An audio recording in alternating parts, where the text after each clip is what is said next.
If I can have your attention, please. I think most people have come through and signed in. So let's get started. First of all, I'd like to welcome you to the Astor Theatre, the 2024 Annual General Meeting. I understand we do have a quorum, so we'll be able to start the meeting as soon as I can get this thing to work.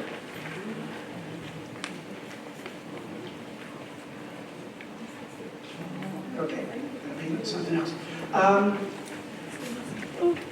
So a few housekeeping issues. As always, please turn your cell phones off. We will be videotaping this, so in due course, it might be a few days or a week or so, it will appear on our Facebook page. So you'll be able to sort of go back and review the things that you didn't quite catch or want a clarification on, that you can contact us later.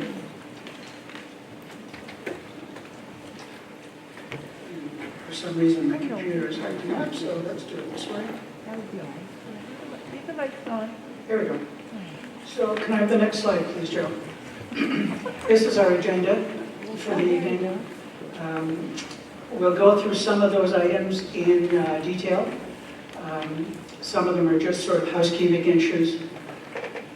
We will include period for questioning, Q&A after the financial report, and then a further one after the director nominations. So please withhold your questions till then. There may be a lot, but we will give us whatever amount of time is necessary to deal with those questions. So the first item is the approval of the agenda. Well, a call to order, which we've done. The approval of the agenda. I'd like to have a motion to approve the agenda. I move that we approve the agenda. Is there a seconder? Okay. And we're not going to take minutes of this because it will be on the video, so we'll compile the minutes afterwards. So is there a second? We have a seconder. All in favor? Opposed? Okay. We're testing the card system, and hopefully it'll be fairly easy to determine who's doing what. Yeah, blue is yes, agreed. Red is leave the premises. I'm sorry, it's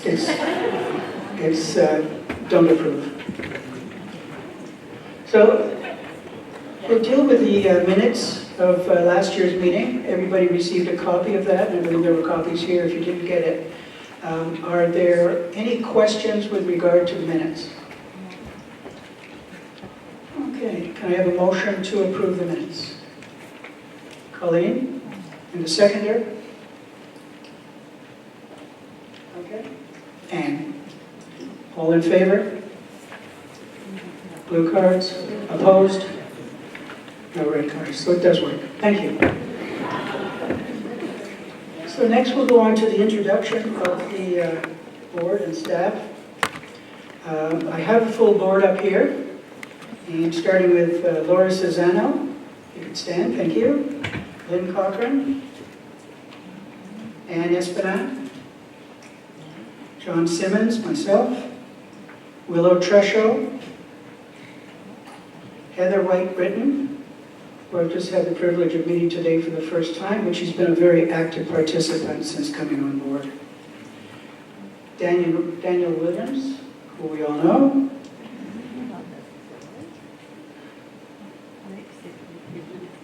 Not that I'm ignoring the last people. Colleen Wolfe. Not that I'm forgetting you, Colleen. This thing just keeps cutting out on me. And later on, we will have 4 positions available for nominations, and we'll go through a complete nomination process at that time. And next, our staff. So you pretty well know who they are. Jerry Southcott joined us in February. Katie Hopkins has been around since, I think, 1922. Malcolm Freeman officially became an employee last spring, I believe, and he's our operations assistant.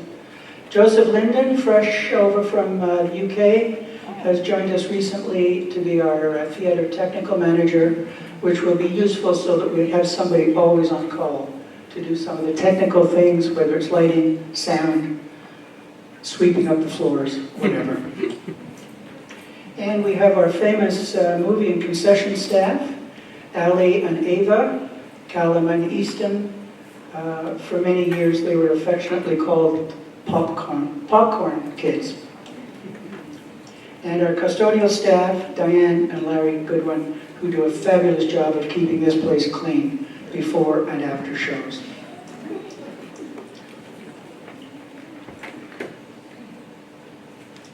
So, can I have the next slide, please? We did the presentation of minutes earlier, so we'll skip that one. Okay, and you know, we talk about staff, we talk about board members. We can never forget the importance of volunteers. The lifeblood of any theater is their volunteers. Many people that come together from the community and elsewhere to help with a production are vital to its success. Without them, we have nothing. The Astor is blessed to have dozens of volunteers who assist with everything from technical support, ushering, set design and building, costumes, bartending and concessions, and many more functions within the building that helps make everything run smoothly. Many of our volunteers have dedicated their spare time for decades to supporting the Astor and its operations. You know who you are. You know how many hours you put into productions. You know all the extra efforts you've expended. And we want to recognize that formally and officially, that we want to make sure that we are on top of recognizing our volunteers at all times. So one of our prospective board members, who will maybe become a board member or will act as a volunteer on the board, will organize and streamline our volunteer cadre so that nobody is missed. We identify everybody for what they do, what they've done in the past, and recognize them accordingly. So thank you for all of that, all you volunteers.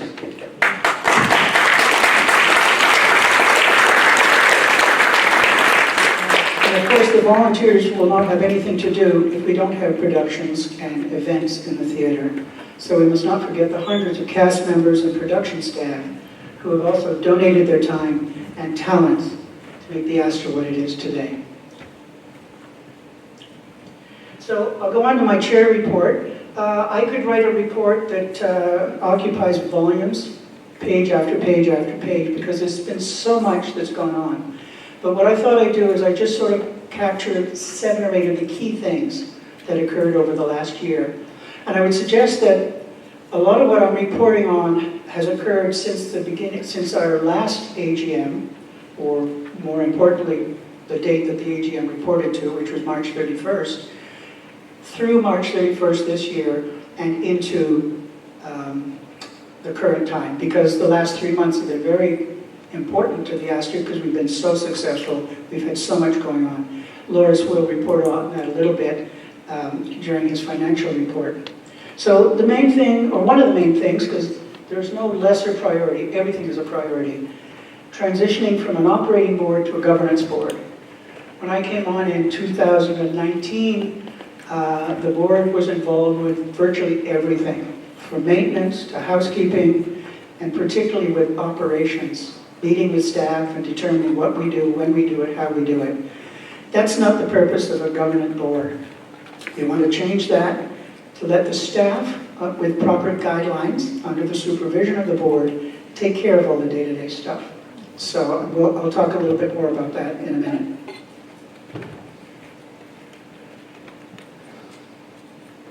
So, going to have the next slide, sure. Okay. We right-sized, which is a popular term these days, the staff, with updated compensation and job descriptions. One of the challenges was, who do we hire? How do we get them to do all of the things that need to be done, hence the need to involve the board? And especially, how do we motivate them if they're not properly compensated? So we tried our best, given resources, to right-size the staff and hire the appropriate amount of people, and also to compensate them. They deserve a lot more. We'd like to give them a lot more, but we've tried to make their compensation as competitive as we can. Many of them were working on a part-time basis, so they got no benefits, they got no paid sick leave, and they got no paid vacation time. Now they all have all of that. So it's like they're working for a real company. How about that? Yay. Thank you. We're proud of that, and hopefully not hopefully, but definitely, they've reciprocated by showing us loyalty and expended extra effort to get things done, whatever it takes. Thank you, staff. Now the next slide, please. Strategic plan. Everybody talks about a strategic plan, but they don't necessarily do it, and they don't necessarily follow it when it's done. We were a little bit guilty of that for a while. Our last strategic plan was done in 2018. It was a 5-year plan taking us through to 2023. We started to revise it in 2019 because we thought that new circumstances required a change in the strategic plan. And COVID hit. And then we had a shortage of staff, hiring staff. So we resurrected it in 2023. It's more or less completed. It needs some fine-tuning, which we'll do with our new expanded board, and then we'll present it to the community sometime over the next few months.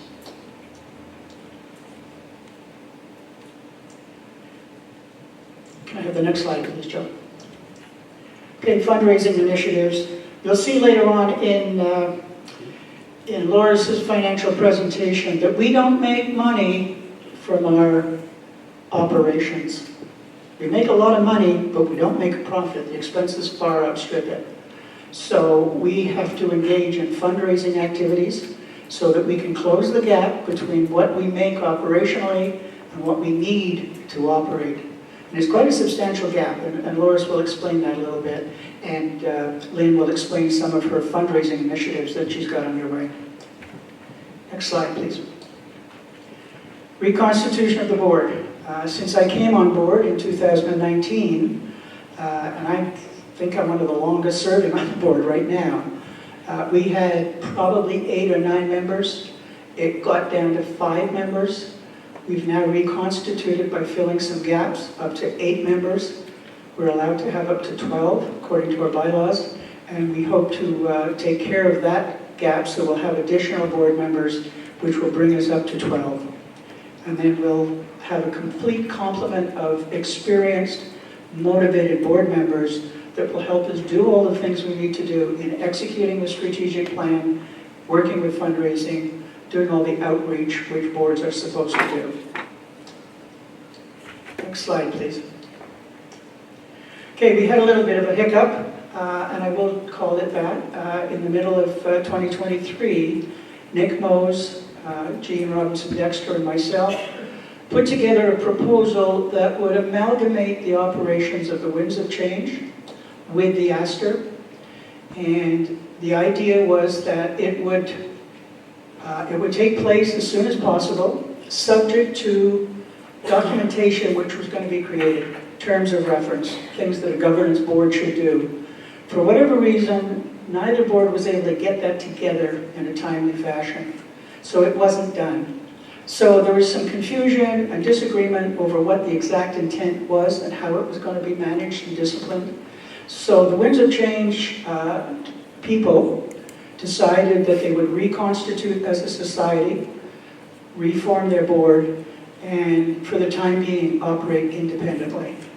We hope that will be under the auspices of the venue of the Astor Theatre, and we hope to bring them back into the fold as and when they feel comfortable doing that, and we've got the right atmosphere in order to make it happen.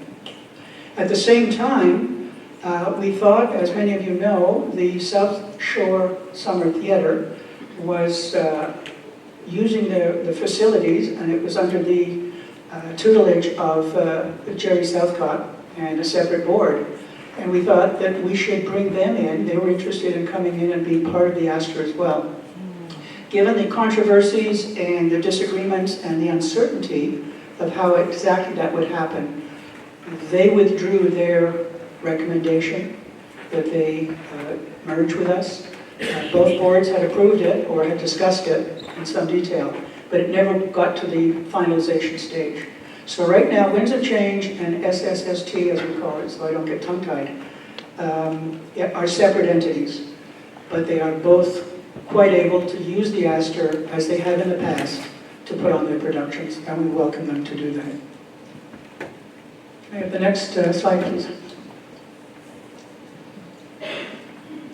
Okay, the last item is the bylaws. That's been the subject of a lot of confusion and disagreement and uncertainty. When I came on board, and again I say I came on board in 2019, and everybody who was on the board previously kind of faded away, and we brought new board members in. So we were operating at that time on bylaws from 2014. Those were the ones that were presented to the board that we have been using and thought that they were fine. Come to find out, there was discovery of 2016 bylaws, which we were not operating by. So we figured we better look into that. So we did. We did a deep dive, thanks to Christopher Snarby, with many, many hours of research in his records and our records here, discovered there in fact was a set of bylaws in 2017. And those bylaws were updated in 2019. So the history is the 2014 bylaws were approved by the Registry of Joint Stock Companies. The 2006 bylaws were approved by the Registry of Joint Stock Companies, but we could not find anywhere where they were approved by the members of the society. So improper bylaws were submitted to the registry in 2016. In 2017, the bylaws were in fact approved by a special resolution, special meeting of the membership, so they're the ones that apply. But we discovered that they were not properly submitted to the registry.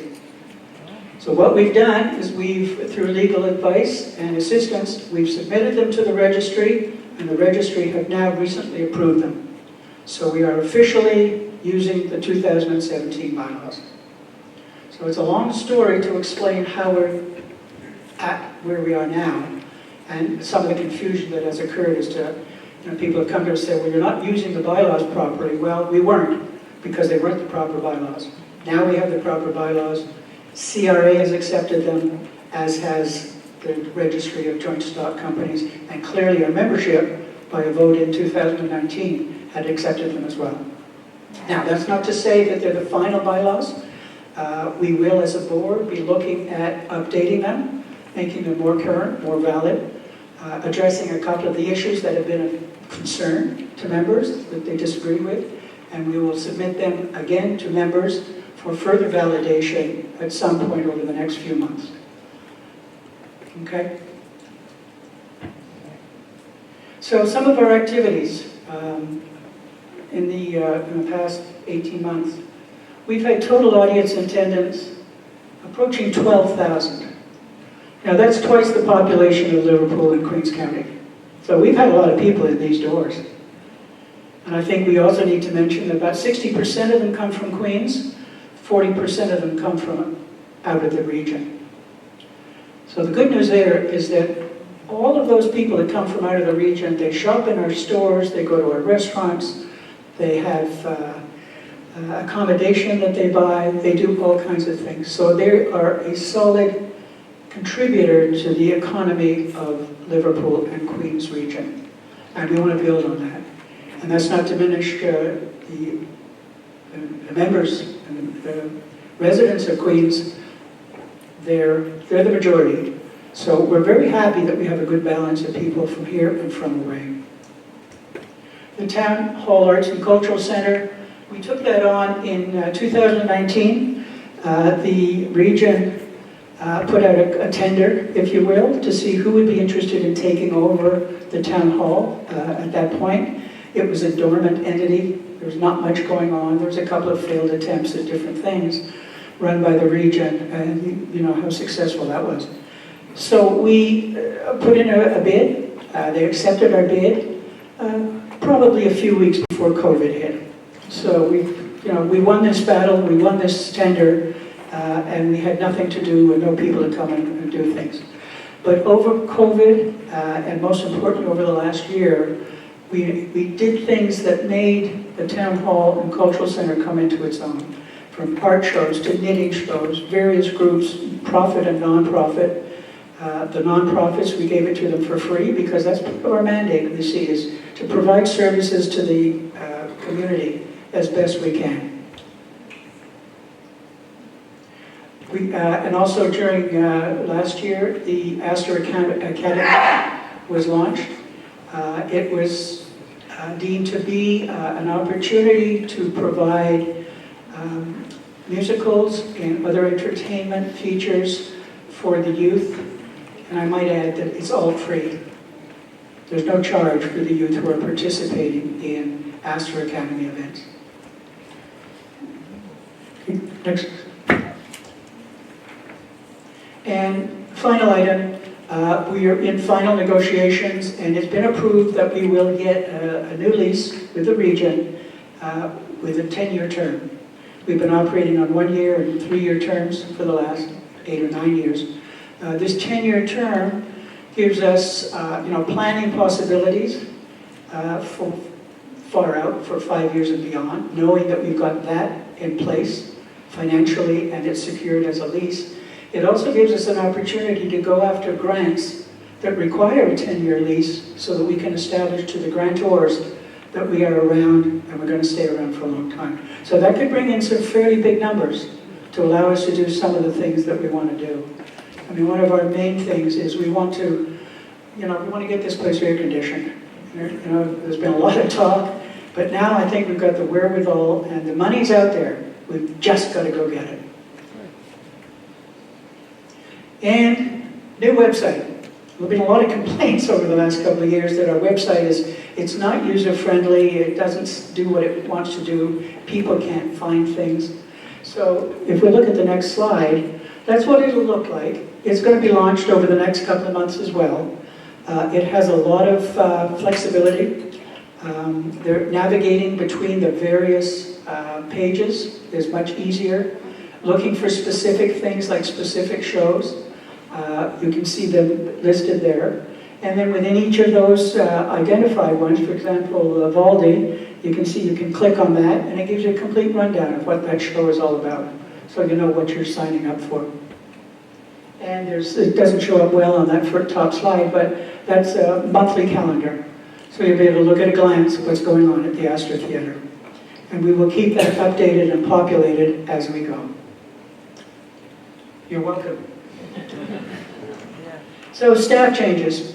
There's been some staff changes, as I alluded to earlier in the right sizing. Malcolm Freeman was working as a part-timer. He was hired on as an operations assistant full-time in May. Executive Director Jerry Southcott, hired in February of this year. Jean Robinson Dexter, who we can't say enough good things about, valiantly filled in as interim executive director through COVID while fighting a very, very serious health issue. Most of you people know exactly what that is. She hung in there and she never failed to show up for work. She returned to full-time to her consulting practice. Associate Artistic Director Ashley Rose Goodwin leaves to continue her career as an independent entrepreneur, which she had been talking about for some time. I guess she felt the timing was right for various reasons. So she left and now she's operating as an independent, Mercy Rose Theatre Productions, and we wish her well. We have a new technical manager, Joseph Linden, who's in the sound booth back there. He comes to us from UK, competent in technical issues, sound, light, and he'll do anything that we call on him to do. And our directors, Virginia Stevens, Kevin Colwell, Craig Harding, Tina Tucker, and Norman Dawson resigned from the board during the year. We replaced 4 of them as a result of nominations, which we're allowed to do to replace an existing board member. And as I say, we'll have 4 more, hopefully, by the end of this meeting. So we talked about a strategic plan. Our strategic plan outlines the guidelines and action items for the organization. Motherhood and apple pie. It's all based on mission, vision, and goals. Everything is subordinated to that in terms of our thinking process and the action items that refer to it. The last one, as I say, was 2018. We started revisions in 2023. We'll fine-tune it with our new expanded board, and it will be brought forward and finalized over the next few months and presented to the community for discussion, review, and comment. Governance. That's a big noise these days in all organizations. Many small organizations struggle with governance. They fly by the seat of their pants.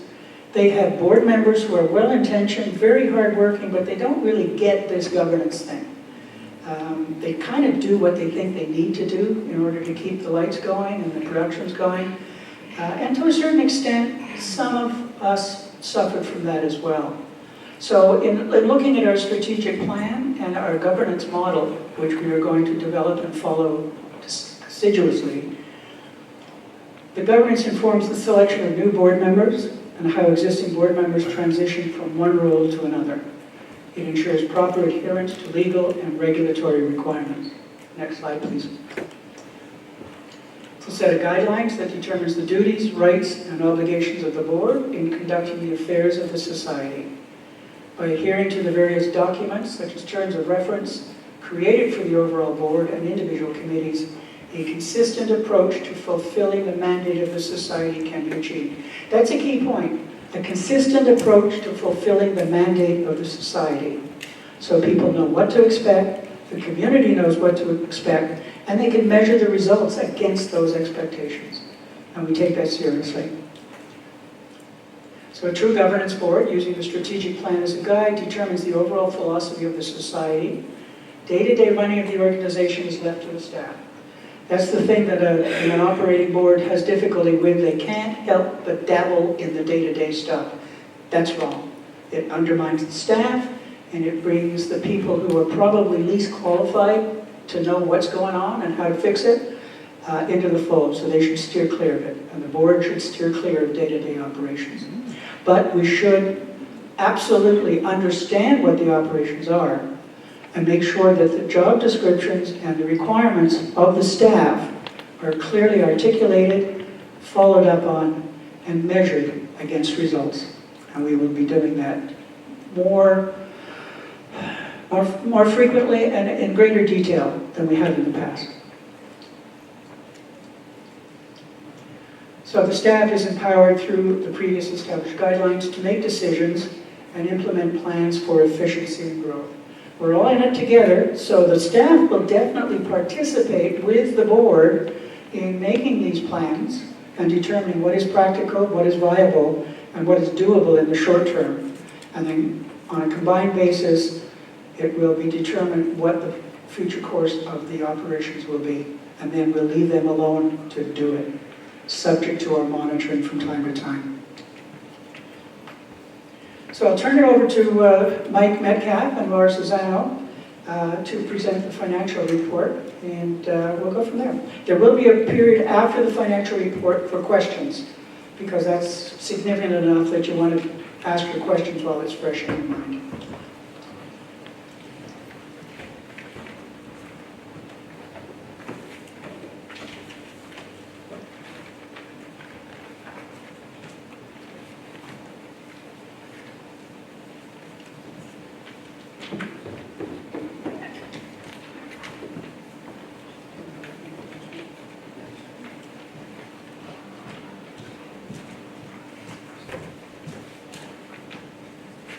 Hello there, I'm Laura Susano, the treasurer, and I'd like to introduce Mike Metcalf of Bella Bovino, and he will present our financial statements for the fiscal year December 31, 2023.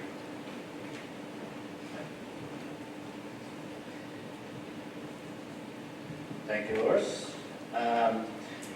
So I believe these statements were circulated previously, so I believe there's no slide to go over them individually, but there's some nice graphs right here to color things up here. So the financial statements are actually for a 9-month period this year, running from April 1st to December 31st, 2023. Recently, you changed your fiscal year end, the Astor did, from March to December. So this is just a kind of a catch-up to get us into the right fiscal period here. And so as at 2023, December 31st, the Astor had a deficit just over 40,000. And a couple of key things this year from other years are that there were some shows that ended up losing a bit of money, some large expenses that weren't part of regular operations happened, such as some around marketing and the website redesign. So there was actually a large donation received, which thankfully softened the blow here this year, or for the last 9 months. So we do a compilation, at Belleville, we do a compilation engagement on the financial statements. We also do the bookkeeping for the day-to-day operations with assistance from Katie. Sherry at our office does the bookkeeping, and I do the compilation engagements. So we look over the books with quite a bit of scrutiny and question Katie wherever we can. So what do we get up here? So we'll go with the statement of revenue and expenses. Okay. Yeah. So those slides are going to be addressed later. So I'll just go quickly through the statement of revenues and expenditures. So total sales from your non-grant items of 155,871, with the cost of those sales of 129,608. So the Astor made gross profit from their operations of just 26,263. They had grants and donations of approximately 167,000, and your expenditures for the year of 233,000. So overall, there's a deficiency in revenue over expenditures of 40,393 this year, or for the 9 months. Sorry. So that may sound bad, but your balance sheet is actually very healthy. There's cash in the bank of 243,000 at the end of December. You've got term deposits of 33,841, along with some other assets, some capital assets, and the like. So there's total assets at the end of December of 383,976. They had liabilities at the end of the year, which included some accounts payable, some trades payable, and some deferred contributions for future shows. The total of that is 124,000. And then they had net assets of 259,310. So overall, in quite good shape,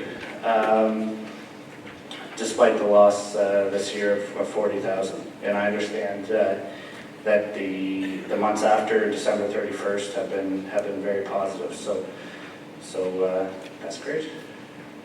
I know it was brief, but is there any questions that? All right, I guess we'll leave the questions for later. I guess. Here. Unless there's any. Yeah. Sure. Hi. Me? Hi, I'm Shannon. Hey. My question is specifically for Jerry on behalf of my 11-year-old daughter. If Cinderella's shoes fit so perfectly, then why did they keep falling off? Shannon, that's not appropriate at this time. We'll have It general is. questions at the end. This is about finances, please. Oh, I thought Thank it was you. a general. Please respect the agenda. It was a general question period, which is what I This is understood. specifically on the finances right now. Okay, There'll be a general Q&A. was at the the end. financial report audited as per your 2017 bylaws? answer that. Yep, so the report wasn't audited. However, we do the bookkeeping as well as do a compilation engagement. Right, on so mistakes. they're not accepted by me.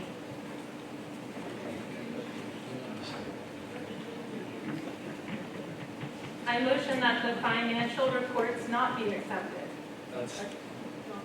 No, there'll be a call for acceptance or not. You can vote one way or the other.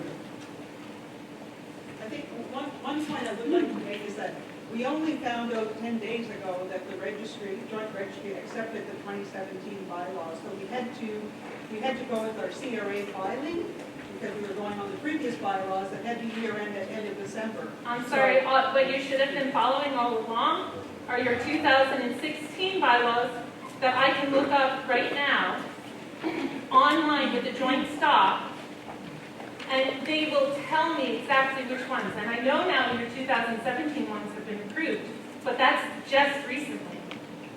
So as of that moment, you should have been following those 2000 and whatever, 16 bylaws. No, we disagree. Our legal advice is our 2017 bylaws are what applies, and that's what we're following now. What we followed in the past, based on the different conflicting dates, is no longer relevant.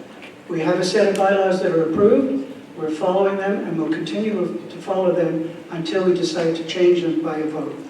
So we're not going to question or second guess what we did or didn't do in the past, because for the most part, we knew nothing about it then. It all came as a revelation to us over the last 6 weeks. That's why we've been trying to rationalize it all, so we have a clear picture. We've got CRA approval, we've got Registry of Joint Stock approval, and based on the vote in December of 2019, we have member approval. So we're going to leave it at that. Thank you. Thank you. Now, are there any questions relating to the financial statements presented for the year end? Yeah, do we have to have it audited? Is it required in any bylaw to have it audited for the year end GMM? Yeah, sure. Because the statement says we did not perform an audit engagement. This is all new to me, so is it something that is required? Exactly.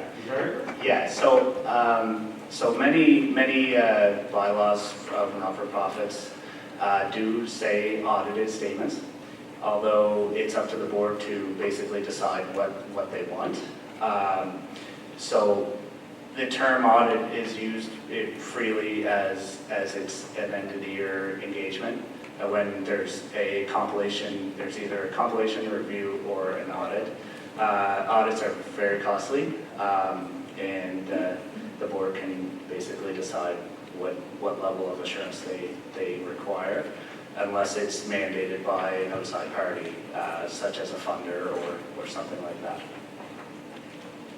And it is recommended by the CRA that if you have an income of over $250,000, that you audit your financial statements each year. We will take it under advisement, Shannon, if in fact that is the case, and we'll decide in an upcoming meeting if we're going to have a full audited engagement. There's very little difference. I've been through many audited financial statements. There's very little difference between an audited financial statement and an accountant's engagement. In this case, all the information, or most of the information, comes from our office, Katie, vetted through a bookkeeper in Mike's office. So the transfer of data is considered good. The only difference between what we're doing and what the full audit does is they send out 100 letters to all of our suppliers and customers and say, did you bill this? Did you receive this? All they do is verify the information through third parties. We deem that not necessary. If we deem that to be necessary and the community wants to fund the $15,000 or $20,000 that a full audit will cost, we're all for it. Right now it's not in our budget. And as 2 directors have signed off on it, we're quite comfortable with the information provided and the work that Mike's office has done. And also in addition, in the work that work that Mike and his team do through Sherry. They review all the information that is submitted by Katie, and they actually review all the invoices as well. So there is a paper trail analysis as well as the information that is presented in spreadsheets and so on. So the level of detail that Mike and his team and work at Belly Vino do for us, it's basically, it's the same analysis. I can't imagine what else they would be able to do to support that. Just the verification. Just the verification, correct. Now, if there are no further questions, I thank you, Mike, for your participation. Well, now it's a motion to... Yeah. Now, at this time, I make a motion that the Astor Theatre Society accepts the financial statements presented for December 31, 2023 as the official statements for the year. Seconder will. Can we have a vote? All in favor? 2 cards. And against. Okay. The motion's carried. Thank you, Michael. Now, at this time, I'd like to clarify some of the information to support the financial statements that were presented by Michael. So, in additional support to the presentation, we provide our cash positions of today's date and highlight some areas of relevance to our members for understanding the operations, an assessment of the revenue sources, a breakdown of expenses, and a brief snapshot of the post-year-end activity. We will not be presenting a detailed budget for fiscal 2024 at this time. A draft has been presented and prepared, but will be finalized in the coming weeks following consultation with our full board and our senior staff. So it requires consultation with our board, the new board members, and our staff to finalize the budget for 2024. So initially I'd like to cover the current liquidity, because liquidity is essential for a sound operation. As Mike mentioned, our cash position is healthy, but as of June 24th, as of today, the Society maintains total cash of $232,000, so it's still healthy. And for your information, we differentiate cash in 2 categories.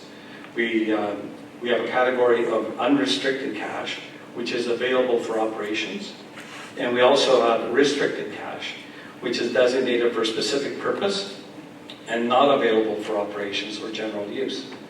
The unrestricted cash position is $146,000, and restricted cash is $86,000, the bulk of which is really for ticket sales for future presentations. Now I'd like to refer to this first chart, understanding of revenue sources. As you can see, the financial obligations, the level of contributions to meet our financial obligations from sales, activity, donations, and other support via grants as the sum total of our operations. From the chart, you can see that the activity that we do, the net amount, as at the year end, the total sales were $156,000, but the net contribution to the bottom line are 23%. Or Mike stated that the amount was $26,000. But what we did is there were expenses relating to the follies as expenses which the revenue came after the year end. So for the purposes of analysis, I deducted that to show that the activity is actually 23% contribution. Grants and donations generate the bulk of our income for the bottom line. Not everything we do contributes to the same amount to our profitability and within the context of activity. Each of our activities, live events, rentals, cinema, bar, and concessions, and the other miscellaneous activities that we do, all generate a different percentage of return to our bottom line after we deduct cost of goods sold. Unfortunately, for the 9 months 2023, we did not generate a profit from live events. But I will show you information to update that, those numbers a little bit and give you some comfort. But unfortunately, the last 9 months of 2023 were a bit of an anomaly because the whole industry was suffering from, it seemed like every other theater seemed to have low attendance, and our events were not well attended. Things started picking up a little bit near December with the seasonal events, but after January, since January, February, March, and April, we actually had a phenomenal start to 2024. When we talk about the percentage return from activity, for example, the rentals, when we rent something for a performance, we generate 74 cents on average on every dollar we return. If we look at the average on live performances, aside from this 2023, which seemed to be an exception, the actual return is in the 25 cents range for every dollar. Understanding this percentage contribution of all we do is essential to the management of our efforts and our expenses, and to be fiscally responsible, and they're also used in developing our budget and monitoring performance. So that's how we use that information to develop our budget and also assess whether or not we're on target. It should be noted that many of our activities are offered for the benefit of the community that we serve, and not only driven by the profitability. So we do things for the community and for the people that come and visit our premises without consideration necessarily for profit. We do a lot of things that we do strictly for the benefit of the community. If I can have the next chart, please. Expenses. This chart gives you an indication of where our expenses are focused on. And wages are the largest contributor to our expenses. Wages are our biggest expense item, and it represents really our commitment to people, and our commitment to offering you and our members in the community at large a high degree of professionalism and services that you've grown accustomed to expect from the Astor. So that is the reason why our wages are so large, because we do offer a high quality product, and we also pay attention to our equipment that we have. We want to make sure that the entertainers that do attend the Astor have the best possible equipment for which to perform with. The next slide, please. Now, post year end, as I mentioned, post December 31, the first part of the year was actually quite impressive. We had 18 events. The attendance over these last 4 months was 3,700, and total box office is $138,000, with a net contribution of $27,000, which includes the bar, but that is part of our operation. So it shows you that while the first 9 months of 2023 were difficult, the first 4 months of 2024 was a complete turnaround. And it's due in part to, it seems to be a change in the optimism of the general economy, but at the same time, it's also a testament to the quality of performances and product that the staff have been able to select and provide to the general public. So it's a real testament to our people. Next slide, please. Okay. I just want to make a comment. In conclusion, while our liquidity position is adequate to meeting operational results of the operational needs of the society for the short and medium term, we are very cautiously optimistic in the improved operating performance and increased level of activity levels that we have seen in 2024. But our funding challenges will never cease. And it is ever so critical that we maintain a concerted effort and focus on our business, our fundraising, and all our sources of revenue, from grant writing and focusing on the business of operating the Astor. So it is essential, as you've seen, that not only our operations generate profit, but also that we focus on fundraising and generate, attention to donations. And this is something that Lynn will speak to. But we're not the exception. This is the rule in this industry, that operations represent generally 25% to a third, and the rest of it really depends on the efforts our staff and board make on fundraising and bridging that gap to operations. Now, if there are any questions, I'd be glad to answer them. Okay. Great. Okay, so the next,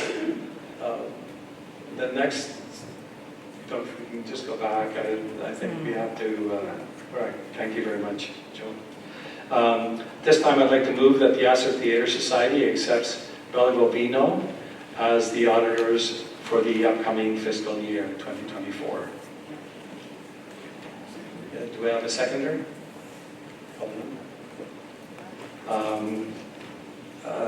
Do I have, thank you, the motion is being seconded. Are there any discussions?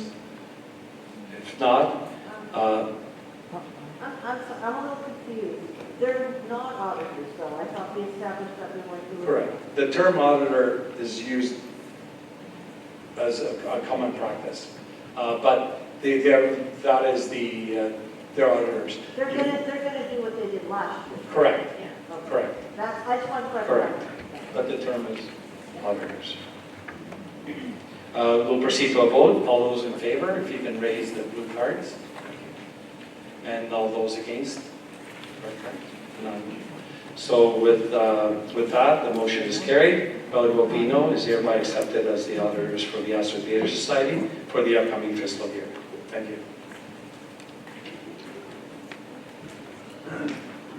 Thank you, Loris. Just by way of clarification, Bella Bovino are fully accredited auditors, and they can do a deep dive audit, as we discussed earlier, with all the follow-ups and investigations to verify the numbers that are provided to them. What they get from us and from others, as Mike said, is an engagement. We want you to do a review of our books and provide an opinion. It's an opinion, it's not an audit, because they haven't done the deep research to make it so. But as I said earlier, we've elected to use that as most small nonprofits do. You don't need to go to that expense unless there's a specific reason to do it. If there's some indication of fraud or malfeasance on the part of the board or the staff, then yeah, you do an audit and you pay whatever it costs to have it done. There's no indication that's needed, so we've decided to just have an engagement for an opinion and not a full audit, if that answers your question. You're welcome. Okay, so let's move on. We've answered the questions. I'll ask Lynn Cochran to come up and talk to you a little bit about her fundraising efforts over the last year and ongoing.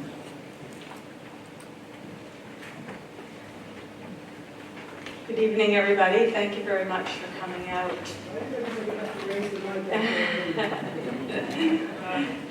As John mentioned, I'm taking the lead on the Astor Theatre Society fundraising efforts. And this year we've had two major projects sort of come in under that banner. The first one was the creation of an Astor Theatre Endowment Fund. An endowment fund is basically run by our investment policy under the management of Scotia McLeod, who's been selected as our investment managers. Mark Sapp, many of you may know Mark, and his family here from Liverpool. Mark also runs the Hospital Foundation Fund. So we're in very good hands with him in regarding to our endowment fund. An endowment fund is basically a legacy fund that is going to protect the Astor for future shortfalls in our operations, whatever capital projects we might want to take on. The fund will be populated primarily from corporate donors. We're going to be talking to a lot of corporates about basically investing in our fund for the future. Legacy donations, as anyone who might be looking at end-of-life sort of solutions for where they'll leave their money. The Astor is going to be a wonderful place, and your money will be placed in the endowment fund and preserved for as long as we can have the Astor. It's protected. And also your personal donations into the endowment fund is going to be very important. It is our Astor. So this endowment fund will protect it for many years and hopefully save us from having to kind of go hand to mouth with our finances every year. The other thing that we're going to be doing this coming year is kicking off a major capital fund. As we all appreciate, the Astor is lacking in some environmental features such as a new HVAC system, alleviating us from our very hungry oil-based heating in the winter and absolutely no air quality for the summer months, and forcing us to have to limit what we can do. So a capital fund for a new HVAC system, which would include a complete overhaul of our lighting, which would be all upgraded to LED lighting, much more energy efficient. Also, we'll have new windows installed in primarily the town hall, so we have more energy efficiency there. We will be redoing the insulation in the roofs, so again, the heat won't get through as much, or the cold. And it'll be a state-of-the-art heat pump system that will be installed with the owners of the building, the region, to ensure that we maintain the structural integrity of this beautiful theater. And also, we're renowned for our acoustics. So making sure that any systems we put in do not hinder those beautiful assets in any way. So we're working with engineers in the region to make sure we have a solution that's really going to make it work best for us. We're going to be funding that capital campaign from 3 sources, primarily from governments, federal and provincial. There is funding available to upgrade buildings such as this to be more energy efficient. We're also going to be partnering, obviously, with the owners of the building, the region of Queens, to help us fund the HVAC. And of course, we will be running a public capital campaign, coming to everyone who loves the Astor and asking you to help us take it into the next generation. So those are the 2 key things that we have on our plate. But I wanted to recognize this year we have the Harry Freeman and Sons. Primarily Harry and Frida Freemans, they have a endowment fund, and their sons have pledged $100,000 to the Astor. 50 of it we received this year, and we will get another 50 next year. Absolutely. So thank you very much to the Freeman family for their immense generosity. They have a great love of this theater too. They're in Greenfield and all of North Queens. This is our Queens Community Theater, so it's wonderful that everyone is going to participate. Thank you very much, and that's what I had to report. Thank you, very well done. And you can imagine that all of these initiatives, as easy as they are to say, there's a tremendous amount of work and effort that goes into it. You're not going to squeeze money out of people unless you've got a wonderful story to tell. We have that story. We have the history. We have the ongoing operations. And most importantly, we have Lynn and some of the other board members who will participate in that. And I, for one, would never want to say no to Lynn if she comes to me for money. And also, just to highlight again, as I mentioned earlier, our 10-year lease will allow us to approach donors in a significant way and say, we're going to be around here, we've got 10 years in our next little phase. Come join us for the party. So thank you.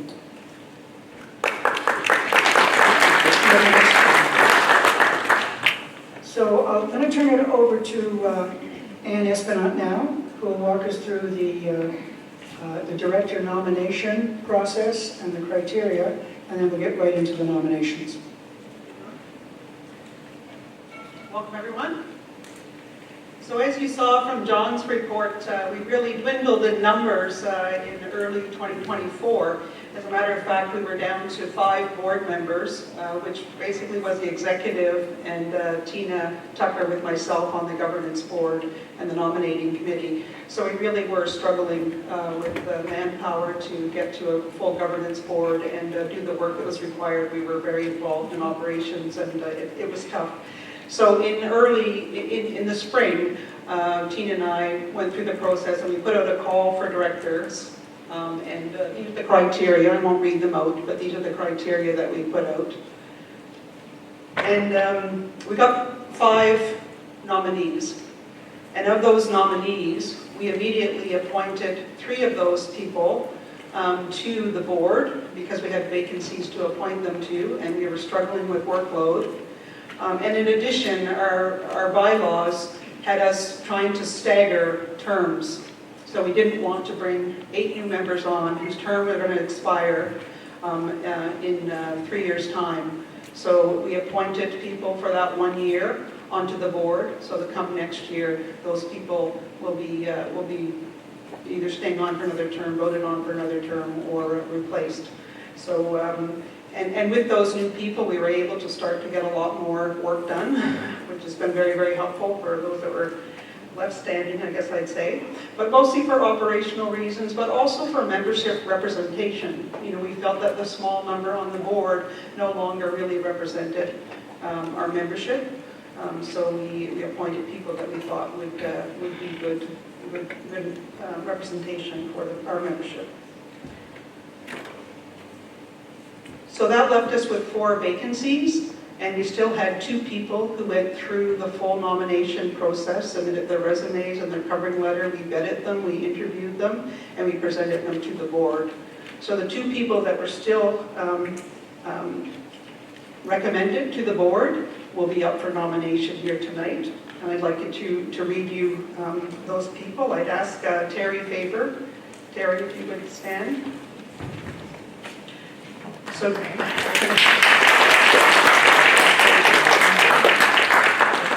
Terry is currently the Executive Director of the Queen's Learning Network, previously a teacher, and from here. She has experience as a parent of children who've been involved for some time in the theater, and she's been very actively involved as a volunteer. She was born and raised here, as I said. Many years of experience in positions that include serving on community boards, notably previous member and past chair of Queen's Family Resource Center, as well as an employee currently that reports to a board, so she understands board-employee relations. She has grant application experience, and she has experience working with people of diverse backgrounds. So we're putting her forward, and she has already accepted the nomination going forward. The next nomination we have is Cynthia Walker. Cynthia.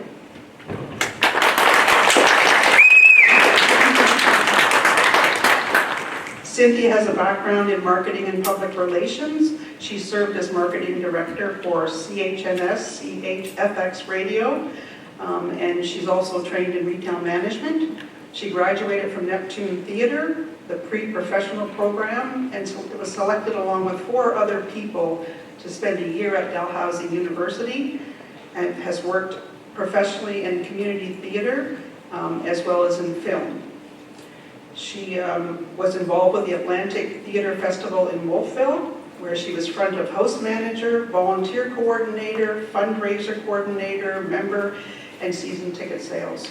She's gone to Montreal and done a course in how you coordinate and team up and really build your volunteer base. And we're really hoping that she comes on and takes on the role of chair of volunteers and really builds the teams. We have a lot of great volunteers, but we're somewhat we're somewhat scattered in how we recognize volunteers, how we coordinate them, and she's got expertise in that, and we'd love to have her. And if she doesn't end up being a board member tonight, she's agreed to continue to work with us and be that chair of volunteers. So That's Cynthia. She's also been involved in Chester Playhouse. She was assistant manager during the summer season, and she's experienced helping out backstage, dressing, props, running independent lights. She's just kind of done it all, I guess is the bottom line. She's got a deep passion for theater and what it brings to the community. Those are the two nominations that we have, and as well, Cynthia the board has accepted her nomination, and Cynthia has accepted her nomination as well.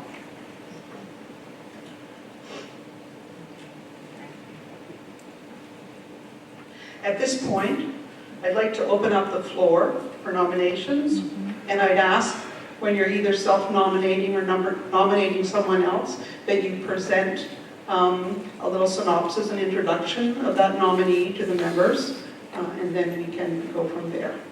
So I'll open it up to nominations.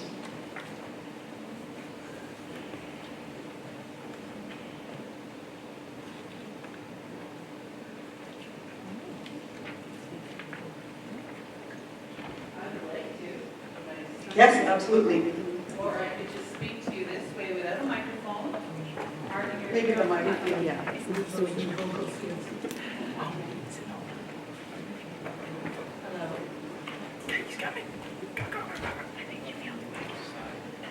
Press the button. Oh, there we go. Good evening, everyone. My name is Melanie Atkinson. I moved here to Liverpool about 3 years ago. A few months after being here, I've worked with a couple of different people, and I wrote a play and performed it here at the Astor. Thank you. That play is now actually part of the Fringe Festival in Halifax this year. But what I wanted to share with you is that there's always been a passion for me in theater. Since being here, I do vocals, I do background acting, I do voiceovers, I'm on the radio, so there's a wealth of experience I have, and I'd like to bring that here as well. I've taught workshops, and so what I'm looking to do is volunteer and be part of this board and see how I can bring my experience. Before I moved here, I had a strategic planning company, and I was in a high-speed car accident that broke my neck. So that was in 2014, and since then I have gone through the worst time and also the best time of my life.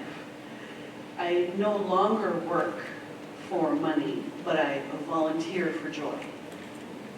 I volunteer at the radio station. I volunteer with different organizations, and I want you to know that I'm passionate about the Astor Theatre, about theater and music and musical theater and all of that together and being part of the community. So my name's Melanie, and I'd like to be part of our board.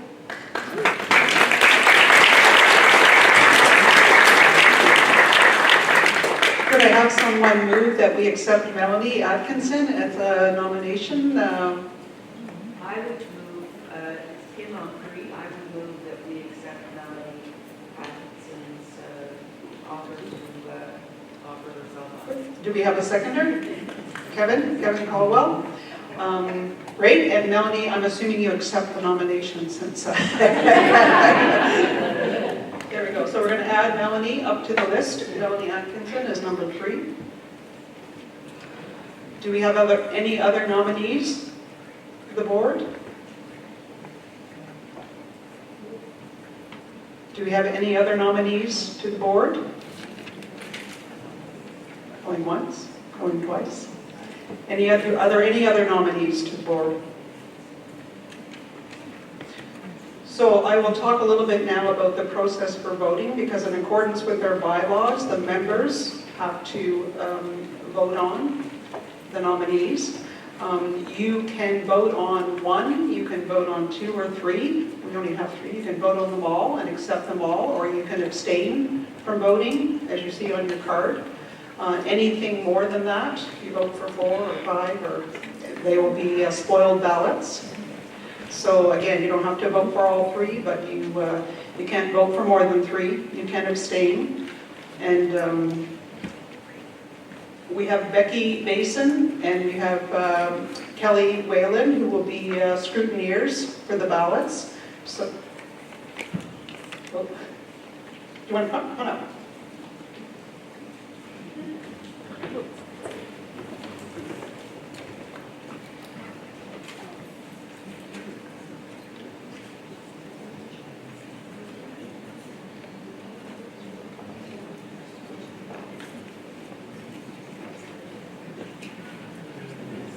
Sorry for the delay, I think they're exchanging recipes.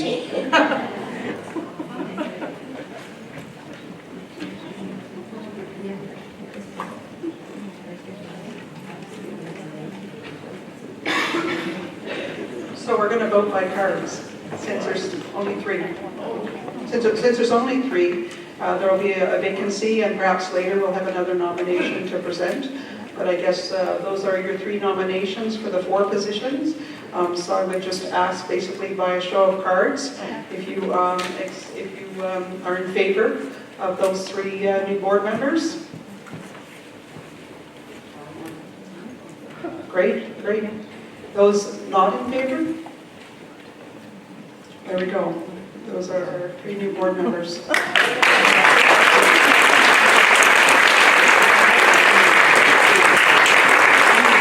And as you can tell, as an ex-military member, I just have no idea how this process really works. I'm learning as we go. Becky kept me on the straight and narrow. Thank you, Wayne, good job.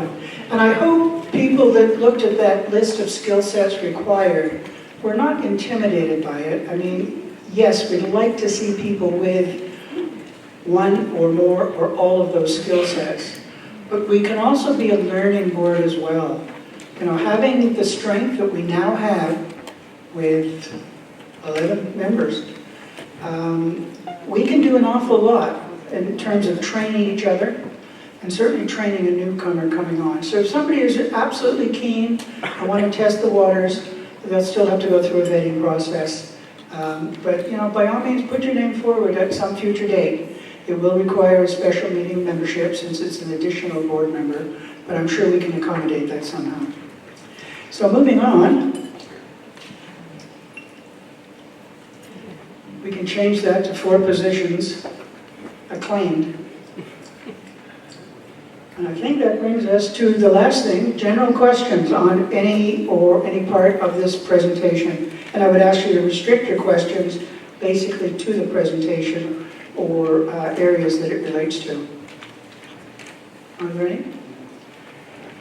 Come on, we didn't do that good a job. Okay, well, thank you. There's a hockey game going on.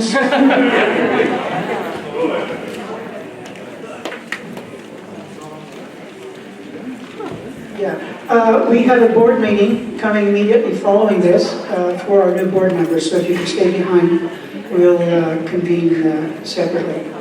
So with no further ado, our meeting is adjourned. Thank you very much for your attendance.